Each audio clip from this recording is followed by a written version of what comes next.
Посмотрите, какой шикарный хлеб можно приготовить на закваске. Обалденнейший хлеб готовится очень просто. Держите рецепт. Всем привет, дорогие друзья! Сегодня я готовлю хлеб на ржаной закваске и хочу поделиться с вами рецептом. Сразу предупреждаю, процесс долгий, но вашего активного участия нужно будет немного.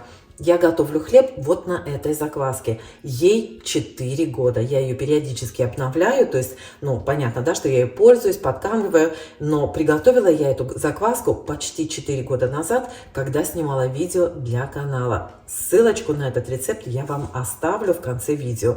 Рецепт очень-очень простой.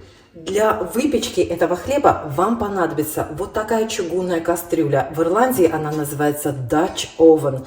Ее можно использовать вот в таком виде, то есть положить хлеб вовнутрь и накрыть крышкой, либо, как это делаю я, положить хлеб вот на эту часть и сверху накрыть вот так крышкой, вот этой частью. Если у вас нет чугунной кастрюли, то можно выпекать этот хлеб на противне, сверху накрыв его любой подходящей по размеру металлической миской. Для чего это делается, друзья? Для того, чтобы создать под этой миской, под крышкой эффект пара или паровой бани, и это придает хлебу такую хорошую хрустящую корочку. Кроме этого, если у вас нет вот такой миски для расстойки хлеба, я очень вам советую ее приобрести. Если вы печете хлеб, то вот такая миска просто незаменима.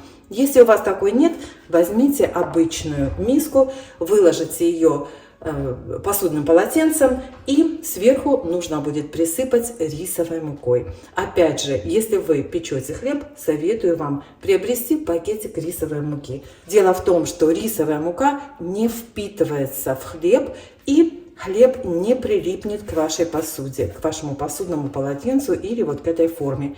Замешивать тесто я буду в миксере, просто потому, что так проще и быстрее. Но можете замешивать руками, если хотите. Никто не сказал, что нельзя. Итак, приступим. С самого начала нам нужно подкормить закваску. Вот эта закваска у меня уже подкормлена. То есть я ее подкормила утром. Отсюда возьму, посмотрите, какая она внутри. Видно вам? Посмотрите. Отсюда я возьму 50 грамм, так, 53 грамма, но ничего страшного. Добавлю сюда 50 грамм воды и добавлю сюда же 50 грамм белой муки. Все хорошенечко размешаю, со стеночек все уберу. Размешать нужно так, чтобы не было комочков. И поставлю вот эту закваску в теплое место примерно на 2-3 часа, чтобы она активировалась и начала подниматься. Друзья, у меня ржаная закваска, но можете взять любую. Если есть пшеничная у вас, у кого-то, можете взять пшеничную закваску. Накрываем пленочкой, вот так, и я ставлю закваску в разогретую духовку, то есть нагреваю духовку до 50 градусов, выключаю и ставлю туда вот эту закваску на пару часов, потом вернусь. Ну вот, друзья, я надеюсь, вам видно, прошло 2 часа, вот видите, пузыречки вовсю, хорошо булькает, видите, прямо закваска уже подкормленная, все. Теперь мы с вами начнем замешивать тесто. Вот, солнышко выглянуло, я не знаю. Я надеюсь, что вам видно, друзья. Итак, теперь все просто. Сюда, так видно, не знаю. В общем, наливаю сюда воду.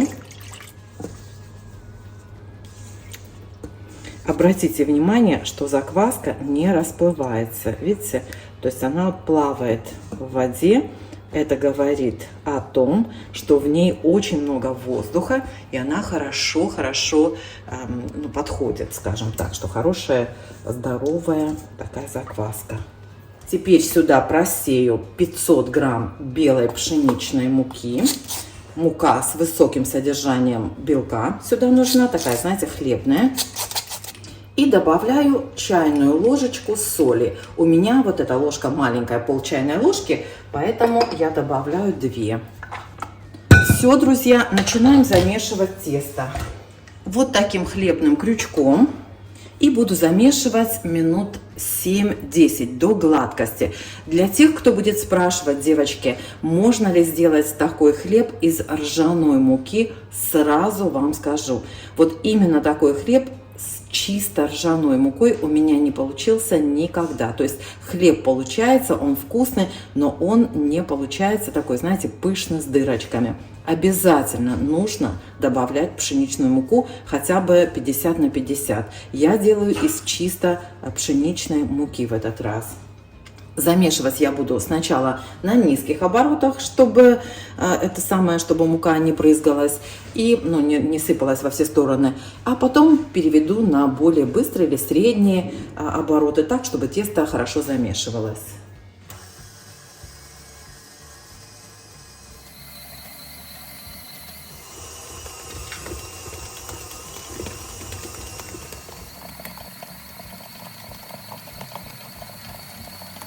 Так, все, друзья, можно оставить тесто прямо в чаше миксера. Я переложу, у меня вот такая вот специальная миска, в которую у меня всегда тесто подходит, просто потому что в прозрачной такой мисочке удобнее, как бы, знаете, видно, как оно подходит, и все. Сейчас я остаточки теста вот здесь все сниму.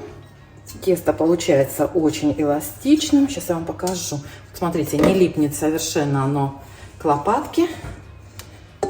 Такой тяжелый у меня, рука отваливается. Все, друзья, вот так вот тесто перекладываю, плотно накрываю крышкой и поставлю в теплое место на 2 часа, чтобы оно начало подниматься. Друзья, для тех, кто будет спрашивать, можно ли сделать хлеб по такому рецепту из ржаной или цельнозерновой муки, вот он, этот хлеб. Точно по такому же рецепту я замесила тесто, но, к сожалению, оно не поднимается так, как хлеб из пшеничной муки. То есть вот здесь у меня закваска была подкормлена пшеничной мукой, и я еще в тесто добавила немножечко пшеничной муки. Вот такой, по этому же рецепту, хлеб на ржаной муке лучше выпекать в формах. А вот этот мы с вами будем делать в кастрюле, в такой, то, что называется Dutch oven. Такой, знаете, вот в глубокой кастрюле будем запекать. Сейчас все покажу. Это, видите, как у меня хорошо поднялось тесто. Все отлично. И сейчас пойдет на выпечку при 200 градусах. Буду 40 минут выпекать. 40-45 минут. Посмотрю по ходу событий. Так, друзья, прошло чуть больше 2 часов, просто потому что я была занята. И давайте теперь посмотрим тесто. Его нужно свернуть. Я поставила вот здесь стаканчик с водой, чтобы тесто не липло. И вам так советую сделать. Вот. И теперь вот так с одного края поднимаем тесто и сворачиваем. И идем вот так по кругу. Видите? Оттягивайте хорошо и плотно прижимайте. Вот так. Сворачиваем тесто в клубочек или как хотите. Вот так. И оставляем на полчаса. Через полчаса повторим процедуру. Также плотно закрываем. Как видите, оно не липнет. Даже лучше, чем я ожидала. Ставлю опять тесто в теплое место. Так, друзья, вернемся к нашему тесту. Прошло полчаса. И сворачиваем тесто еще раз. Это второй раз. Опять вытягиваем. Обратите внимание, что тесто становится более эластичным. Нет, не липнет, но оно намного мягче. С каждым разом будет все мягче и мягче.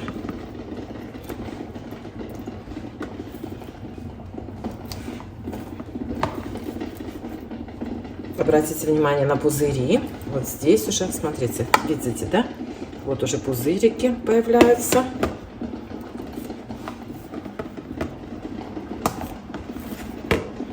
Смотрите, какое оно эластичное. Так, все. Так, все. Продолжаем. Возвращаемся через полчаса. Так. Ну что, девочки, у меня 8 часов вечера. Смотрите, вот это все, вот эти пузырики, видите? Еще раз сворачиваем так же, как и первые два. Посмотрите, как пузыри возникают, видите? И тесто, обращайте внимание, девчонки, смотрите, оно тянется все больше и больше, видите? Становится все более эластичным.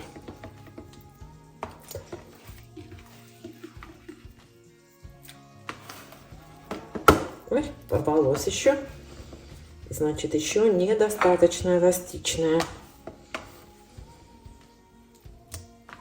Или, может быть, я просто сильно потянула.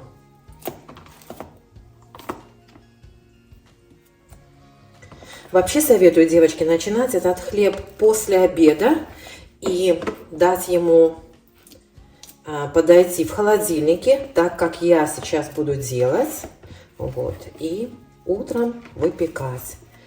Посмотрите, какая красота получится. Вот смотрите, все, что я делаю, это вот эти вот 2 минуты, когда я сворачиваю тесто. Все остальное время, оно у меня само по себе. Я занимаюсь своими делами, а тесто у меня просто подходит. Видите, 2 секунды свернула и все. Еще раз сверну. Почему бы и нет? Время есть.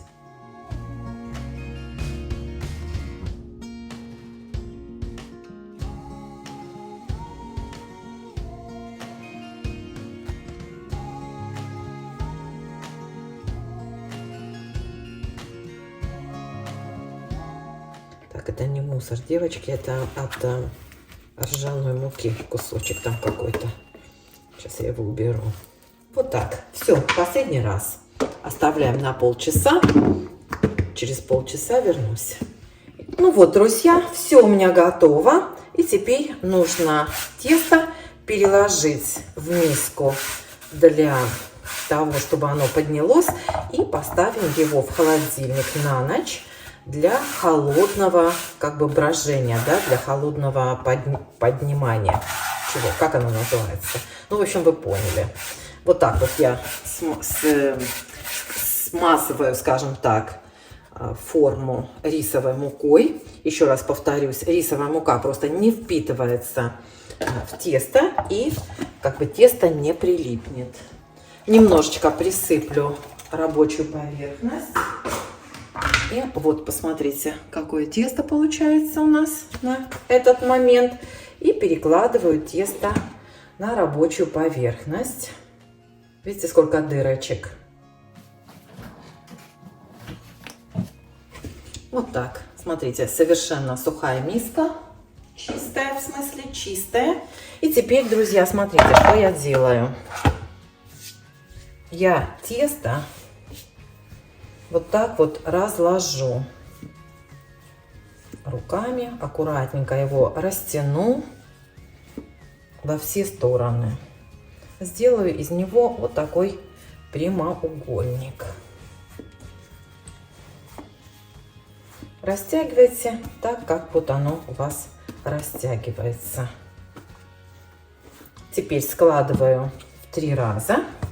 Вот так. И вот так трубочкой. Теперь нужно тесто свернуть в шар. Вот так, знаете, с напряжением, чтобы получился тугой шар. Посмотрите на пузыри, видите?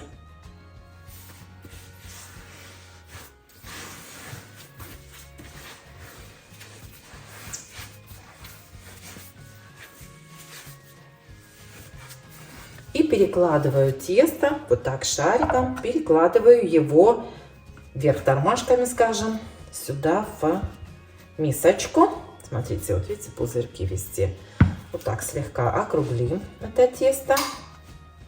Вот и все, тесто готово.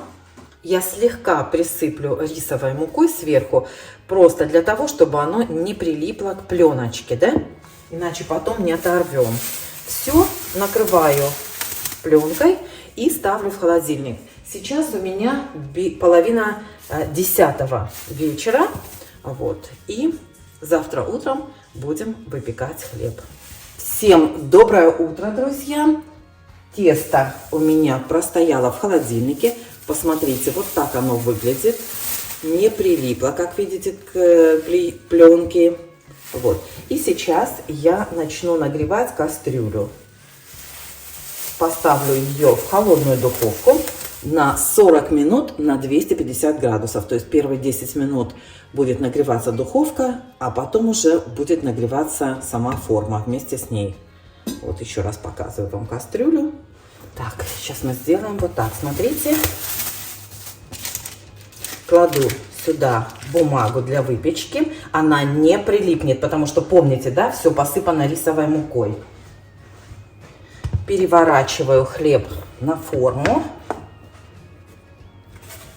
Видите, совершенно ничего не прилипло. Пузыречки, видите? И теперь надрежем хлеб под углом 45 градусов, таким резким движением.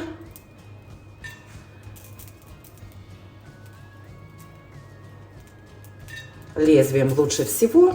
Еще можно сделать вот таких несколько надрезов. Все готово.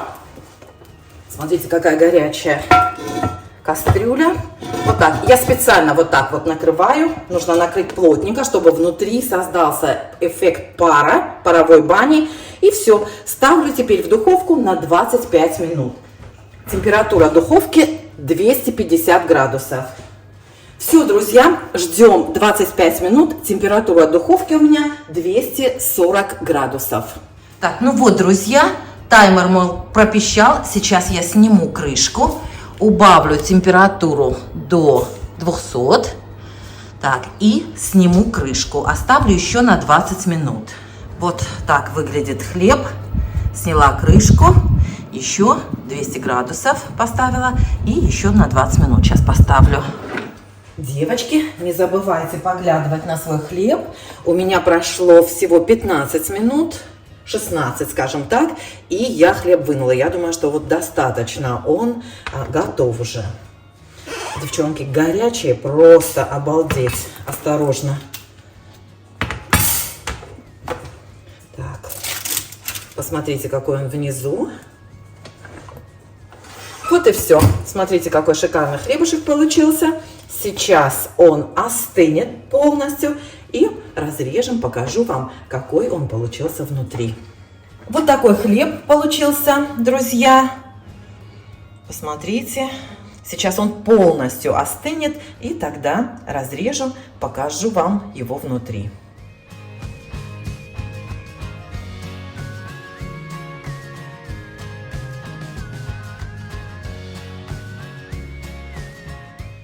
Ну что, друзья, посмотрите, какой шикарный хлеб. Давайте разрежем и посмотрим, что у нас получилось.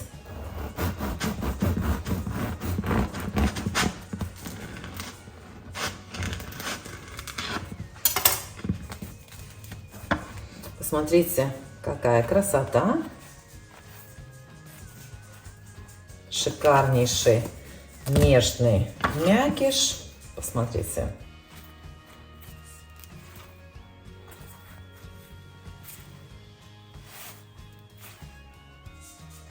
Обалденнейший хлеб. Очень советую.